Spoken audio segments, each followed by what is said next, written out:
నమస్తే అండి. మన భారతదేశము ఒకప్పుడు చిన్న చిన్న రాజ్యాలుగా ఉండేది. ఆయా రాజ్యాలకు రకరకాల పతాకములు ఉండేవి. ఒక రాజ్యము అంతరించిపోయిన తర్వాత మరో రాజ్యం వస్తూ ఉండేది. మరి ఆ రాజ్యాల తాలూకు పతాకములు ఎలా ఉంటాయో తెలుసుకోవాలని మీకు లేదా? మనం ఈ వీడియోలో తెలుసుకోబోతూ ఉన్నాం. దాంతోపాటు మన భారత జాతీయ పతాకము ఎన్ని మార్పులు చేర్పులకు లోనయ్యిందో అది కూడా మనం ఇదే వీడియోలో చూడబోతున్నాం. చాలా ఆసక్తికరమైన వీడియో ఇది. మీరు చూడడమే కాదు, ఈ లింక్ మీ స్నేహితులకు ఇవ్వండి. మొత్తం వీడియో మీరు చూడండి. ఇక ఇతిహాసం ఛానల్కు సబ్స్క్రైబ్ అవ్వడం మర్చిపోకండి. సబ్స్క్రైబ్ అవ్వడంతో పాటు బెల్ బటన్ కూడా మీరు నొక్కుతారని చెప్పి నేను ఆశిస్తూ ఉన్నాను. పాండ్య వంశము ఒకసారి స్క్రీన్ మీద చూడండి. జంట చేపలు వాళ్ళ పతాకంలో కనిపించేవి. పాండ్య వంశము అనగానే మనకు గుర్తు రావాల్సింది తమిళనాడు, అందులోనూ మదురై ప్రాంతము. ఆ తర్వాత వాళ్ళు తెంకాశీని రాజధానిగా చేసుకుని పరిపాలించారు. ఇక చోళ వంశము మళ్ళీ మనకు గుర్తు రావాల్సింది తమిళనాడు. ఎర్రని వస్త్రంపై పులి బొమ్మ, అది కూడా దూకుతున్న పులి బొమ్మ. చోళులు అనగానే మళ్ళీ మనకు గుర్తు రావాల్సింది తమిళనాడు, తంజావూరు ప్రాంతము. పల్లవ వంశము అనగానే మళ్ళీ మనకు గుర్తు రావాల్సింది తమిళనాడు ప్రాంతము. పల్లవులు అనగానే మహాబలిపురం మనకు గుర్తు రావాలి. ఎర్రని వస్త్రంపై సింహపు బొమ్మ వాళ్ల యొక్క జాతీయ పతాకంలో. నిజానికి జాతీయ పతాకం అనడం కంటే వాళ్ళ రాజ్యం యొక్క పతాకం అని చెప్పి పిలవాలి. మౌర్య సామ్రాజ్యము, చంద్రగుప్త మౌర్యుడు, చాణక్య చంద్రగుప్త అని చెప్పి మనం వింటూ ఉంటాం, కథ చదువుకున్నాం కదా, చూస్తున్నారు కదా. ఇది చంద్రగుప్త మౌర్యుని యొక్క పతాకము. ఆ తర్వాత మౌర్య సామ్రాజ్యం, ఆయన పుత్రుడు బిందుసారుడు, ఆ తర్వాత వచ్చిన వాళ్ళందరూ కూడా ఇదే పతాకాన్ని ఉపయోగించేవాళ్ళు. పాలవంశము స్క్రీన్ మీద చూస్తున్నారు కదా, చక్రం కనిపిస్తోంది. పాలవంశము అంటే ఏమీ లేదండి, బెంగాల్లో ఉన్నటువంటి ఒకానొక రాజ్యము. గోపాల ఆయన ఈ పాలవంశానికి మొట్టమొదటి రాజు. ఆ తర్వాత ఆ బెంగాల్లోని ప్రాంతాన్ని వాళ్ళు పరిపాలించారు. మేవార్ వంశము చూస్తున్నారు కదా, సూర్యచంద్రులు మధ్యలో ఒక చిన్న ఇల్లులాగా కనిపిస్తోంది. మేవార్ అనొచ్చు, కొంతమంది మేవాడ్ అంటారు, మేవార్ అని చెప్పి కూడా పిలుస్తారు. రాజస్థాన్లో ఉన్నటువంటి ప్రాంతం. రాజస్థాన్లో దాదాపు ఇప్పుడు సగం జిల్లాలు మేవార్ రాజ్యమే ఒకప్పుడు. స్క్రీన్ మీద మనం చూస్తున్నాం కామరూప రాజ్యము తాలూకు జెండా. ఎర్రని వస్త్రంపై ఒక గుర్తు మనం చూస్తూ ఉన్నాము. అన్నట్టు కామరూప రాజ్యము అంటే అస్సాం ప్రాంతంలో ఉండేది. మనం భాగవతంలో ప్రాగ్జ్యోతిషపురము అని చెప్పి చదువుకుంటాం. శ్రీకృష్ణ పరమాత్మ సత్యభామ యుద్ధానికి వెళతారు, నరకాసురుణ్ణి సంహరిస్తారు. అదిగో ఆ ప్రాంతం కామరూప రాజ్యము అంటే. స్క్రీన్ మీద మనం చూస్తున్నాం అఖండమైన కాకతీయ సామ్రాజ్యపు పతాకము, ఏకశిలా నగరము అని చెప్పి పిలుస్తారు. ఓరుగల్లును చూస్తున్నాం కదా, కాకతీయ శిలాతోరణము వాళ్ళ జెండాలో ఉండేది. ఆ జెండా యొక్క గుర్తు పసుపు రంగు, కొంత కాషాయము కలిసినటువంటి ఆ రంగుకు దగ్గరగా ఉండేది. మీరు ఆ జెండా యొక్క రంగును కూడా బాగా గమనించండి. హిందూ సామ్రాజ్యాలు వెలిసినప్పుడు ఆ జెండా పసుపు, కాషాయము కలిసి ఉన్నటువంటి రంగులను మనం గమనించొచ్చు. శాతవాహన వంశము చూస్తున్నాం కదా, సింహం మీద కూర్చున్న మహావీరుడు శాలివాహనుడు, ఆయన గుర్తు వాళ్ళ జెండా మీద ఉండేది. చేర సామ్రాజ్యము. చేర అంటే ఏం లేదండి, మళ్ళీ మనకు తమిళనాడు గుర్తు రావాలి, కేరళలో కొంత ప్రాంతం గుర్తు రావాలి. ప్రస్తుతం మదురై నుంచి శ్రీవిల్లిపుత్తూరు మీదుగా అటు కేరళ వైపు ప్రయాణం చేస్తూ ఉంటే అక్కడి నుంచి ప్రారంభమవుతుంది చేరా సామ్రాజ్యము. అంటే కొంత తమిళనాడు, కొంత కేరళ కలిసి ఉన్నటువంటి రాజ్యం. ఎక్కుపెట్టినటువంటి బాణము పసుపు రంగు జెండా మీద ఉంది. అవధ్ సామ్రాజ్యము ఉత్తరప్రదేశ్లోని కొంత భాగము. అవధ్ భాష అని చెప్పి కూడా మనం పిలుస్తాం. హనుమాన్ చాలీసాను తులసీదాసు అవధ్ భాషలో రచించారు. అలాగే తులసీ రామాయణము అవధ్ భాషలో ఉంటుంది. ఆ ప్రాంతము అక్కడుండే రాజ్యము. ఒక ఎర్రని వస్త్రంపై కిరీటము, ఒక మత్స్యము కనిపిస్తున్నాయి. ఢిల్లీ సుల్తాన్. ఇక ఆకుపచ్చ జెండాలు మనకు కనిపిస్తాయి బాగా గమనిస్తే. ఆకుపచ్చ అలాగే ఎరుపు ఎక్కువగా కనిపిస్తూ ఉంటుంది సుల్తాన్ల యొక్క జెండాలలో. ఢిల్లీ సుల్తాన్ ఆకుపచ్చ, అందులో ఒక నల్ల రంగు బ్యాండ్ కనిపిస్తోంది మధ్యలో. మొఘల్ సామ్రాజ్యము 1526లో మొదటి పానిపట్టు యుద్ధంలో ఇబ్రహీం లోడీని ఓడించడం ద్వారా బాబర్ భారతదేశంలో సామ్రాజ్యాన్ని స్థాపించాడు. ఇక అక్కడి నుంచి మొఘల్ సామ్రాజ్యం మొదలయ్యింది. దాదాపు 300 సంవత్సరాల పాటు మొఘల్ సామ్రాజ్యం ఉంది. ఆకుపచ్చ జెండా మనకు కనిపిస్తోంది. అందులో సూర్యుడు, సింహము కనిపిస్తున్నాయి. మనకు స్క్రీన్ మీద అఖండమైన హిందూ సామ్రాజ్యము, విజయనగర సామ్రాజ్యం పతాకం కనిపిస్తోంది. అందులో సూర్యచంద్రులు, ఒక చిన్న బాకు, అలాగే వరాహము. వరాహము ఎందుకుంది అంటే వరాహస్వామివారిని పూజించేవారు. వరాహస్వామివారే విజయనగర సామ్రాజ్యం యొక్క గుర్తు అన్నమాట. వరాహస్వామివారు ఏం చేశారు, ఈ భూమిని ఒక రాక్షసుడు అపహరిస్తే అక్కడి నుంచి భూమిని తిరిగి కాపాడారు, ఉద్ధరించారు. అలా భారతదేశం అనే ఈ భూమిని ఎందరో ముష్కరులు విదేశీ దండయాత్రలలో వచ్చి ఆక్రమించారు. వాళ్లను తరిమికొట్టి తిరిగి ఈ భూమిని మనం స్వాధీనం చేసుకోవాలి, భారతీయ సనాతన ధర్మాన్ని పునరుద్ధరించాలి అన్న కోరికతో, ఆ లక్ష్యంతో ప్రారంభమయ్యింది విజయనగర సామ్రాజ్యము. హరిహరరాయలు, బుక్కరాయలు వారి నుంచి ప్రారంభమయ్యింది. విజయనగర సామ్రాజ్యం యొక్క గొప్పతనం ఏమిటి అంటే ప్రత్యేకంగా మనం చెప్పుకోవాలి. అటు శృంగేరి శారదా పీఠము, వారి ఆశీస్సులు ఉన్నాయి. నిజానికి వారి ఆశీస్సులతోనే ప్రారంభమయ్యింది ఒకటి. రెండవది మధ్వపీఠము, వారి యొక్క ఆశీస్సులు పుష్కళంగా ఉన్నాయి విజయనగర సామ్రాజ్యం మీద. ఆ తర్వాత రామానుజాచార్యుల వారి, ఆ తర్వాత వచ్చినటువంటి జిఆర్ స్వాములు, విశిష్టాద్వైతము, వారి యొక్క ఆశీస్సులు పుష్కళంగా ఉన్నాయి. అన్నట్టు జెండా రంగు మీరు చూస్తున్నారా, పసుపు కాషాయము, దానికి దగ్గరగా ఉన్నటువంటి రంగు. మనం శ్రీకృష్ణ దేవరాయల వారిని గుర్తు చేసుకోకపోతే ఎలా, వారి జెండా ఇది. రోహిల్లా వంశము, మన భారతదేశంలో మొఘలు సామ్రాజ్యం అంతమైన తర్వాత మిగిలి ఉన్నటువంటి సుల్తానులు, అలాంటి రాజ్యాలనుకోండి, అందులో రోహిల్లా వంశం ఒకటి. ఆకుపచ్చ వస్త్రం మీద 2 ఖడ్గాలు మనకు కనిపిస్తూ ఉన్నాయి. రోహిల్లాలు అని చెప్పి పిలుస్తారు ముస్లింలు. శుంగ రాజ్యము, పుష్యమిత్ర శుంగుడు, వారితో ప్రారంభమయ్యింది శుంగ రాజ్యము. మొదట వీళ్ల రాజధాని పాటలీపుత్రము. అక్కడి నుంచి వాళ్ళు ప్రస్తుతం మధ్యప్రదేశ్లో ఉన్న విదిశా నగరానికి మార్చారు. కాషాయ రంగు వస్త్రంపై ఓంకారం కనిపిస్తోంది. అలాగే సిక్కిం రాజ్యము, ప్రస్తుతం మనం భారతదేశం యొక్క మ్యాప్లో చూస్తే సిక్కిం రాష్ట్రం కనిపిస్తోంది కదా, అక్కడ రాజ్యం ఉండేది. ఆ రాజ్యం యొక్క జెండా ఇది. మధ్యలో చక్రం కనిపిస్తోంది, అందులో సూర్య చంద్రులు కూడా కనిపిస్తున్నారు మనం జాగ్రత్తగా గమనిస్తే. ఈ జెండా ఎవరిదో చెప్పండి చూద్దాం. స్క్రీన్ మీద నేను డిస్ప్లే చేసి వదిలేశాను, పేరు రాయలా. కాషాయ రంగు జెండా, దాని మీద ఇంకేమీ లేదు, కాషాయ రంగు కనిపిస్తోంది. మరాఠా సామ్రాజ్యం, ఛత్రపతి శివాజీ మహారాజు గారి జెండా, మొఘలుల గుండెల్లో దడ పుట్టించిన ఛత్రపతి శివాజీ మహారాజు గారి జెండా, కాషాయ రంగు వస్త్రం. గమనిస్తున్నారండి మీరు బాగా? అటు ఓరుగల్లు సామ్రాజ్యం యొక్క జెండా పసుపు కాషాయము కలిపినటువంటి రంగు, దానికి దగ్గరగా ఉన్నటువంటి రంగు ఉంది. అఖండమైన హిందూ సామ్రాజ్యము కాకతీయ సామ్రాజ్యం. కాకతీయ సామ్రాజ్యం యొక్క పతనం తర్వాతే దక్షిణ భారతదేశంలో కష్టాలు ప్రారంభమయ్యాయి. ఆ తర్వాత విజయనగర సామ్రాజ్యం యొక్క జెండా మీరు చూశారు ఏ రంగులో ఉందో. ఇప్పుడు మరాఠా సామ్రాజ్యం, ఛత్రపతి శివాజీ మహారాజు గారి జెండా రంగు. గుజరాత్ సుల్తానులు, గుజరాత్ను పరిపాలించినటువంటి ముస్లిం రాజులు. ఆ మధ్య నరేంద్ర మోడీ గారు ఒక దేవాలయాన్ని తిరిగి పునరుద్ధరించారు. ఆ దేవాలయాన్ని అప్పట్లో గుజరాత్ సుల్తానులు ధ్వంసం చేశారు. తిరిగి ఆ దేవాలయాన్ని పునర్నిర్మించారు. అతి పురాతనమైన దేవాలయం ఉండేది. కర్ణాటిక్ సుల్తానులు, ఆకుపచ్చ రంగు మనకు కనిపిస్తోంది, అందులో నెలవంక నక్షత్రము.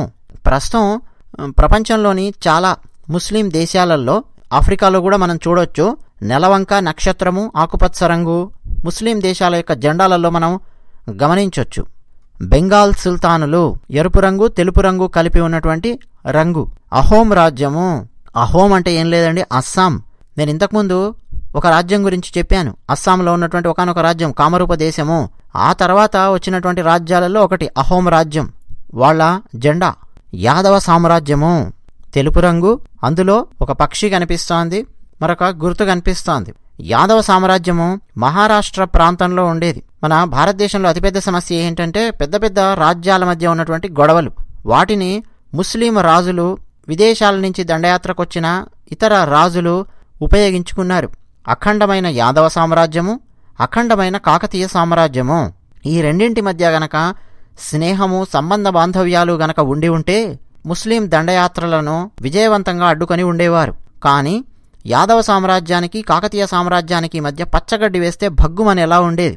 మహాదేవుడు అంటే యాదవ సామ్రాజ్యానికి రాజు, ఆయన రుద్రమదేవి రాగానే ఓరుగల్లును వశం చేసుకోవాలని చెప్పి వచ్చాడు. రుద్రమదేవి మహాదేవుణ్ణి ఓడించి పంపించింది. ఇలా గొడవలు, నిరంతరం యుద్ధాలు ఇలా ఉండేవి.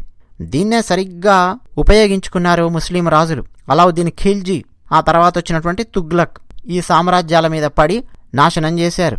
జాఫ్నా రాజ్యము చూస్తున్నారండి.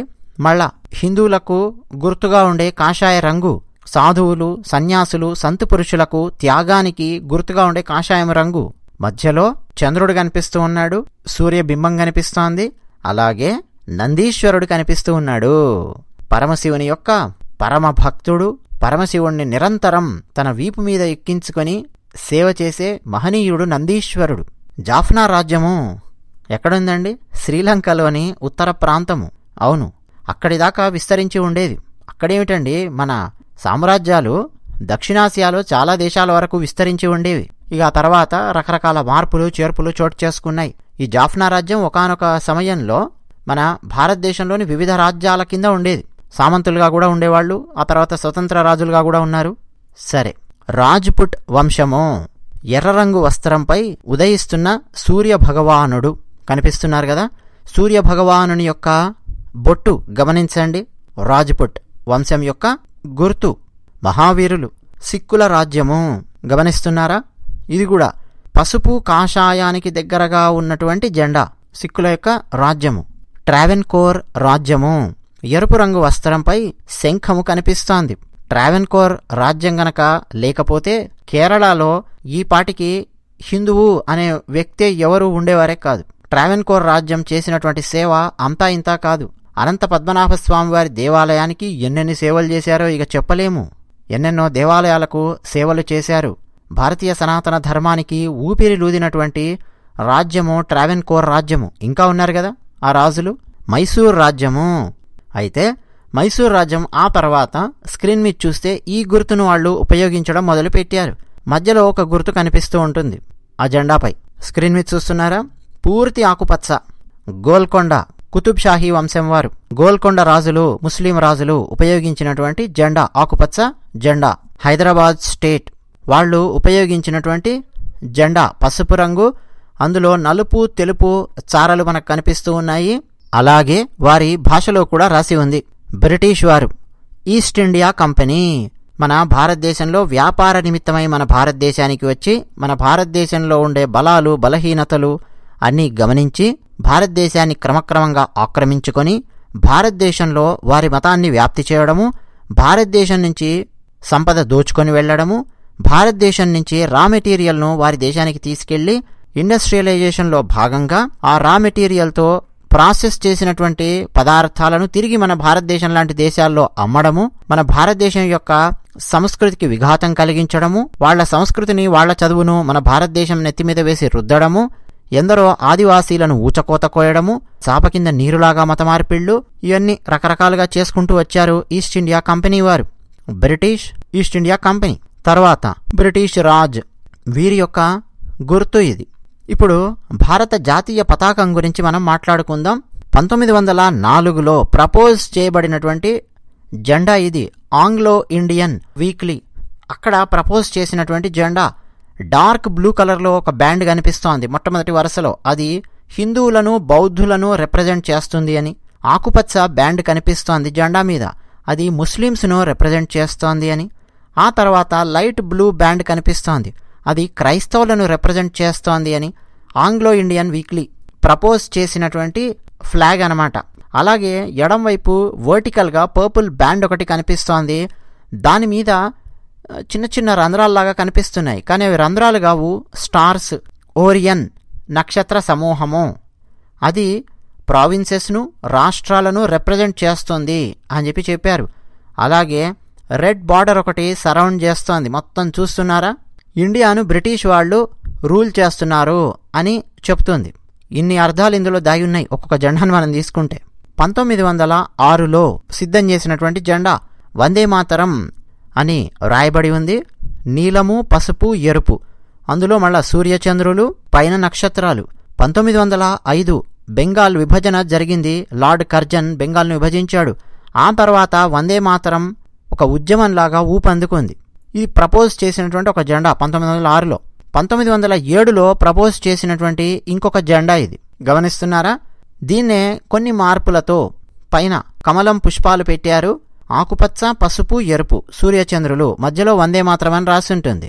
ఈ 1907 ఈ జెండా ఉంది కదా, నిజానికి ఇది Calcutta flag of India independence అని చెప్పి 22 ఆగస్టు 1907న బీకాజీ కామా ఆయన ప్రపోజ్ చేశారు. సోషలిస్ట్ కాన్ఫరెన్స్ జరిగింది జర్మనీలో, అక్కడ ప్రపోజ్ చేశారు ఈ జెండాను. 1916లో ప్రపోజ్ చేసినటువంటి జెండా ఇది. గమనిస్తున్నారా? ఇందులో మీరు పైన బ్రిటిష్ వారి ఆ జెండాను కూడా గమనించవచ్చు. హోమ్ రూల్ ఉద్యమంలో భాగంగా అనిబిసెంట్ గారు అలాగే బాలగంగాధర్ తిలక్ గారు వాళ్ళు ప్రపోజ్ చేసినటువంటి జెండా ఇది. అంటే ఈ జెండాను వాళ్ళు హోమ్ రూల్ ఉద్యమంలో ఉపయోగించారు. ఆ తర్వాత 1921లో మన పింగళి వెంకయ్య గారు ఎంటర్ అయ్యారు. అక్కడి నుంచి జెండాలలో మార్పులు. మహాత్మా గాంధీ గారు పింగళి వెంకయ్య గారితో మాట్లాడి జెండాను రూపొందించమని చెప్పడం, ఈ జెండాను మొదటగా రూపొందించారు. తెలుపు, ఆకుపచ్చ, ఎరుపు, మధ్యలో చెరకా కనిపిస్తోంది. మహాత్మా గాంధీ గారు నడిపే యంగ్ ఇండియా పత్రికలో ఈ జెండాను ప్రచురించి దాని గురించి వ్యాసాలు రాశారు. సరే, అప్పట్లో కలర్ ప్రింటింగ్ లేదు కదా, అందుకే వ్యాసాలలో రాశారు ఎలా ఉండాలి ఏమిటి అన్నది. తర్వాత 1931లో వచ్చినటువంటి ఒకానొక ప్రపోజల్ జెండాకు పూర్తి కాషాయము, అందులో పైన చెరఖ. తర్వాత 1931లో పింగళి వెంకయ్య గారు రూపొందించినటువంటి జెండా ఇది. నిజానికి పింగళి వెంకయ్య గారు కాషాయము, ఆకుపచ్చ రెండింటితో జెండాను రూపొందించారు. కాషాయమేమో భారతదేశంలో ఉండే హిందువులను సూచిస్తుందని, ఆకుపచ్చ ముస్లింలను సూచిస్తుంది అని ఆయన జెండాను రూపొందించారు. అయితే మహాత్మా గాంధీ గారు మధ్యలో తెలుపు రంగు కూడా పెట్టండి, మిగతా మతాలను అది సూచిస్తుంది అని చెప్పి ఆయన చెప్పారు. దాంతో కాషాయము, తెలుపు, ఆకుపచ్చ, ఆ మధ్యలో చెరఖ, దాంతో 1931లో జెండాను రూపొందించారు. ఇక ఇదే జెండా చాలా సంవత్సరాల పాటు ఉపయోగించారు, 1947 వరకు. బ్రిటిష్ వారు మన భారతదేశాన్ని వదిలి వెళ్లిపోబోయే ముందు లార్డ్ మౌంట్ బాటన్ ఆయన జెండాలో మార్పులు చేయమని సలహా ఇచ్చాడు. చూస్తున్నారా? ఆ కాషాయం రంగు మీద ఎడంవైపు పైన బ్రిటిష్ రాజ్ వాళ్ల గుర్తు కూడా పెట్టమని చెప్పాడు. అయితే ఆ తర్వాత లేదు లేదు లేదు లేదు ఇలా మేము జెండాను ఉపయోగించము అని చెప్పి, ఇదిగో చూస్తున్నారా, 22 జూలై 1947 నాడు మధ్యలో ఆ చెరకాను తొలగించి అశోక చక్రాన్ని పెట్టారు. ఈ జెండా ఫైనలైజ్ అయ్యింది. ఆ తర్వాత 15 ఆగస్టు 1947 ఆ రోజు ఈ జెండాను ఆవిష్కరించారు. ఇక అప్పటి నుంచి ఇదే జెండాను ఆవిష్కరిస్తూ ఉన్నారు. మార్పులు చేర్పులు అవేమీ కూడా చోటు చేసుకోలేదు. ఇది త్రివర్ణ పతాకము, అందులో అశోక చక్రము నీలం రంగులో ఉంటుంది. అందులో 24 ఆకులు ఉంటాయి అశోక చక్రంలో. మొత్తం అండి ఇన్ని రాజ్యాల తాలూకు జెండాలను మనం చూస్తూ వచ్చాం, కొన్ని విషయాలు మనం తెలుసుకుంటూ వచ్చాం. ఈ వీడియో కనుక మీకు నచ్చితే వెంటనే ఇతరులకు ఈ వీడియో లింక్ ఇవ్వండి. మీరేమనుకుంటున్నారో కామెంట్ సెక్షన్లో మీ అభిప్రాయాలను రాసి మాతో పంచుకోండి. అలాగే ఇతిహాసం ఛానల్కు సబ్స్క్రైబ్ అవ్వడమో మర్చిపోకండి. ధన్యవాదాలు.